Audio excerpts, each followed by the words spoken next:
Histoire de crime, un balado du journal.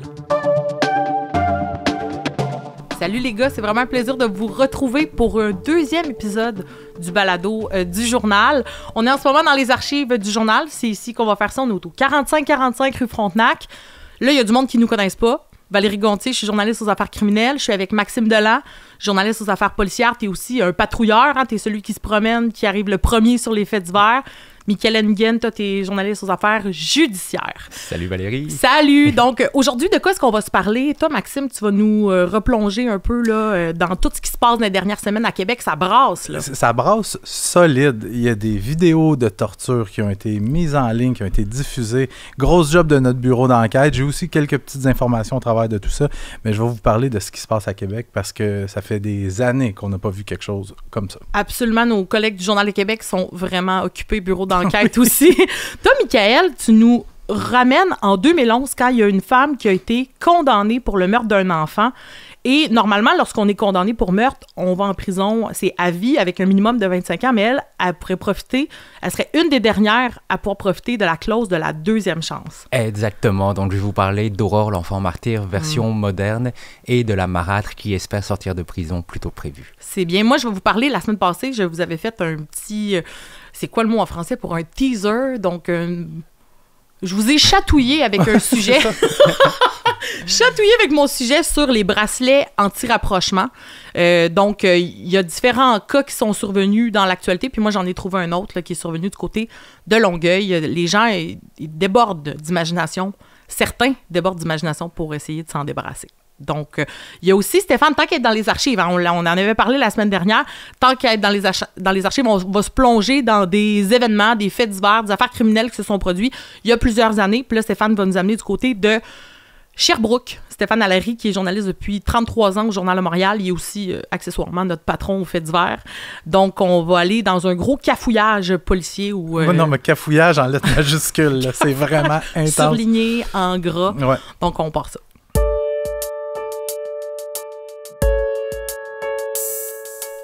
Michael, j'aimerais ça que tu nous parles du cas que tu avais couvert quand tu as commencé ta carrière de journaliste au Journal de Montréal. Donc, on recule en 2011. Tu es un jeune journaliste naïf. Mon tout premier procès devant jury. On t'amène à couvrir... Stéphanie Meunier. Stéphanie Meunier qui a tué un enfant. Exactement. Donc, Stéphanie Meunier, je vous ramène à plus de 10 ans. C'est une femme qui avait des enfants et qui s'est mis en couple avec un certain Francis Bastien. Francis Bastien avait un enfant, c'est lui qui avait la garde de l'enfant, Jérémy Bastien-Perron, 4 ans, et la marâtre le détestait. Mais ça, c'est la belle-mère, là, l'infâme belle-mère. Là. Exactement. Puis c'est pour ça qu'on a toujours fait la comparaison avec Aurore, l'enfant martyr, l'histoire de 1920, parce qu'elle le battait, elle le fouettait, elle le mordait. Ça a duré des mois et évidemment, malheureusement, l'enfant est décédé. Il y a eu un procès en 2011. Elle a toujours nié que c'est elle qui l'avait tué. Elle disait que c'est un accident qui est tombé au parc. Mais quand on a écouté les témoignages, ça donnait froid dans le dos. Personne n'avait jamais entendu une histoire aussi horrible d'enfants battus. Tous les intervenants ont été traumatisés. L'ambulancier sur place, il dit « J'ai jamais vu ça, c'est impossible que l'enfant soit fait ça tout seul. » Ce que je me souviens, c'est que cet enfant-là, il y avait pas une partie de son corps qui n'avait pas de marque de violence. Puis comment qu'elle disait ça? Il était tombé au parc. Il était tombé au parc, puis dites-vous, il se prenait tellement de coups que ça faisait fondre le gras de son corps. Pauvre bonhomme, il avait quel âge? 4 ans. 4 ans. Absolument horrible, il est mort dans d'atroces souffrances. Et à la suite du procès, Stéphanie Meunier a été condamnée à la prison à vie sans possibilité de libération avant 25 ans. Ce qui est prévu quand on est condamné pour meurtre premier degré. Exactement. C'était pas prémédité parce qu'elle n'avait évidemment pas l'intention de le tuer, mais c'est dans le cadre du harcèlement. Ah, parce qu'il y a eu répétition. C'était la répétition, l'enfant souffrait, l'enfant avait peur, mais évidemment, il ne pouvait rien dire parce que le père aussi était embarqué là-dedans, donnait des coups à l'enfant. C'est pas lui qui a donné le coup fatal parce qu'il n'était pas là dans la semaine précédente. Mais c'est quoi le coup fatal? Est-ce qu'il est mort? Il n'est pas mort de ses blessures, il y a eu un coup qui est arrivé. Un coup à la tête. C'est ça qui est arrivé. Puis c'est important. Je me rappelle encore le moment le plus traumatisant du procès, c'est quand un voisin est venu témoigner que le jour du drame, le soir du drame, il entendait l'enfant hurler, il entendait l'enfant crier, mais il n'a rien fait. Pourquoi? Parce que j'étais assis dans mon lazy boy puis je regardais la game Montréal Hurricanes. Oh là là. absolument horrible. C'est absolument horrible. Puis on peut-tu parler du père là-dedans? Tu sais, tu dis que le père était impliqué.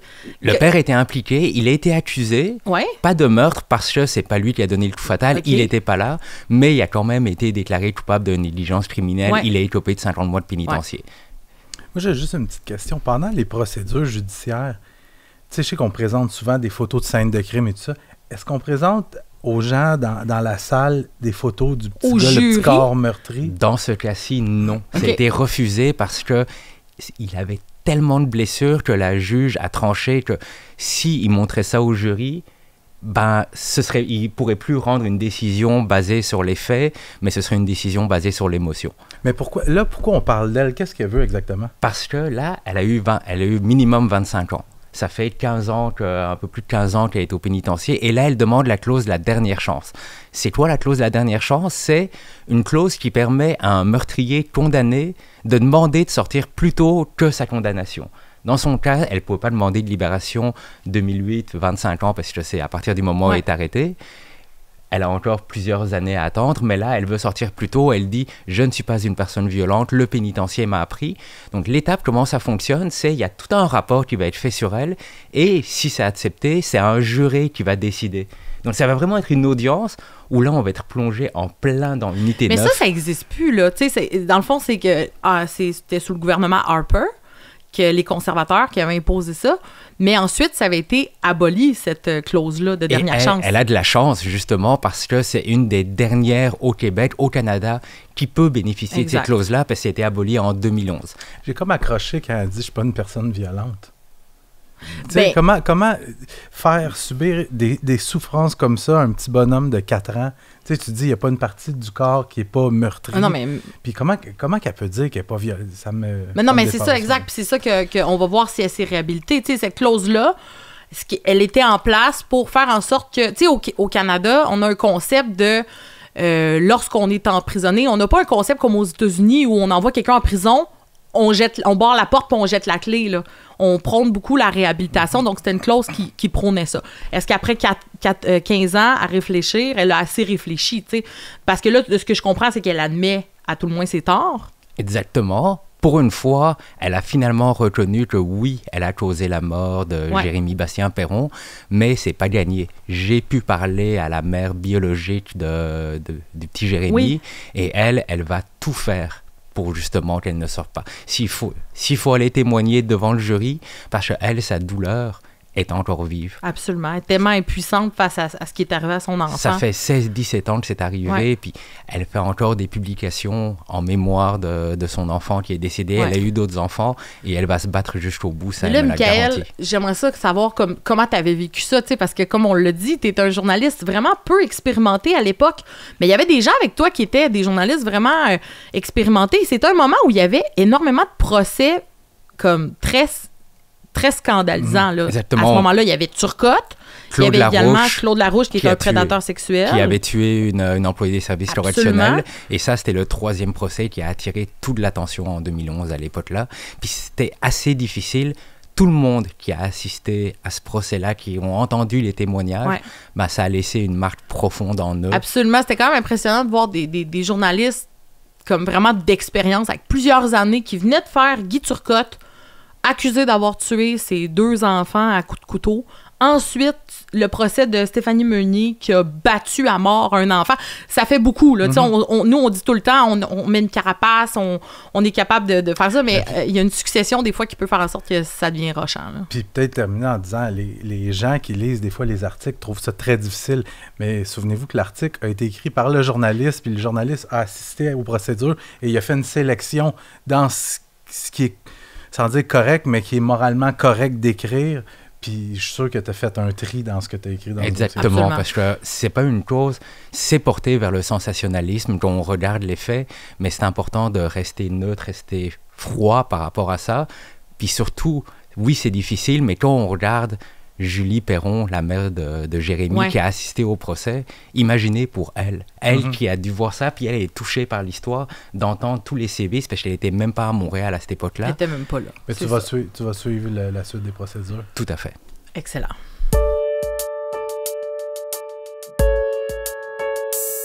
Moi, je vais vous parler de violence conjugale. On s'en est parlé la semaine dernière, Maxime, parce qu'on faisait référence aux nombreux féminicides qui sont survenus depuis le début de l'année. Puis, tu nous as dit, mais pourquoi est-ce qu'on met pas des bracelets anti-rapprochement systématiquement à tous les hommes violents qui sont accusés?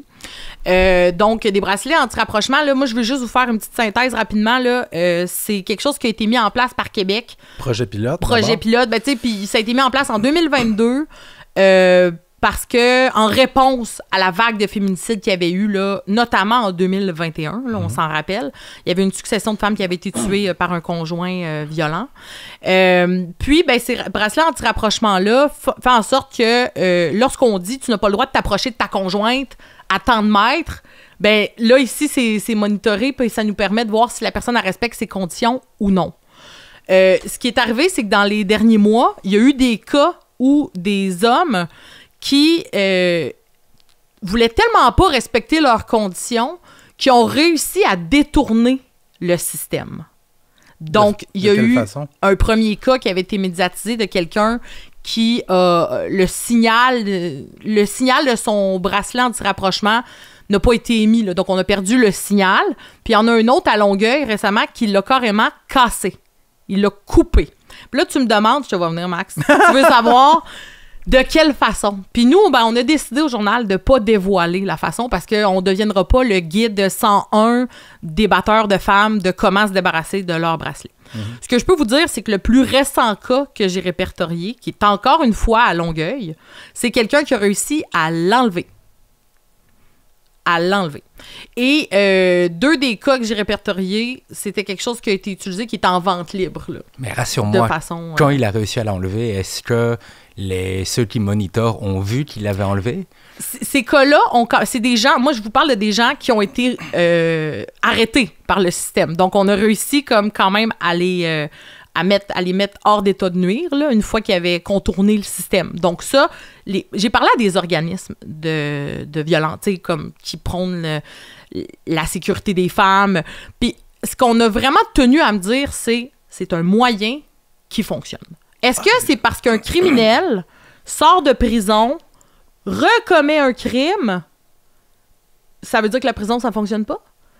Regarde, moi j'ai 2 questions.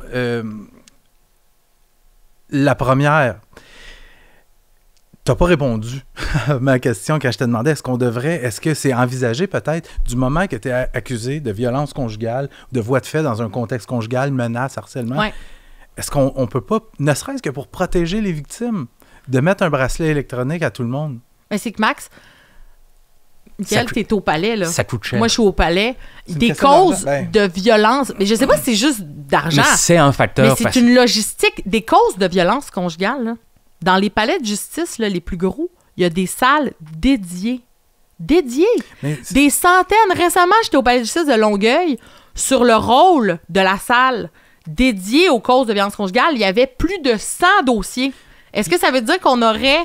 tu sais, c'est qu'il y a déjà énormément, là, ça se compte par centaines le nombre de personnes qui ont des bracelets. Ça veut-tu dire que c'est un réel problème de société? C'est un problème de société. Évidemment, c'est ça que ça pointe. Mais quand on regarde, ça coûte entre 400 et 600 $ par mois pour installer un bracelet électronique. Avec le nombre de causes, on voit la justice qui est sous-financée. Est-ce qu'il y a les millions à mettre pour justement... L'autre solution, ce serait par exemple de le faire aux frais de l'accusé. Et on le voyait dans certains cas, avant qu'il y ait le projet pilote, certains accusés proposaient le port du bracelet à leurs frais. Mais ça revient excessivement cher et faut pas croire que c'est la panacée. Je parle à des intervenants qui me disent c'est un outil supplémentaire, mais faut pas que ça permette de dire bon, il y a le bracelet, tout va bien, on va limiter les effectifs policiers, par exemple. Sans dire que tout va bien. C'est juste un moyen de protection supplémentaire pour des femmes qui sont victimes. Je suis d'accord en même temps. Là. Je veux juste vous ramener, tu sais, on a fait le podcast, le balado la semaine passée. En début de semaine, j'ai découvert dans le coin de Montréal-Nord une femme qui a été poignardée, était chez elle. Puis ça serait son ex avec une clé. Ça serait possiblement fait un double ou aurait conservé une clé de l'appartement de son ex. Et rentrée, a été la poignardée. Aurait été, parce qu'il est présumé innocent là, jusqu'à preuve du contraire, aurait été la poignardée dans sa chambre. Elle s'est sauvée pieds nus pour aller au poste de police à pied. C'est des policiers qui passaient par là par hasard, qui l'ont embarquée.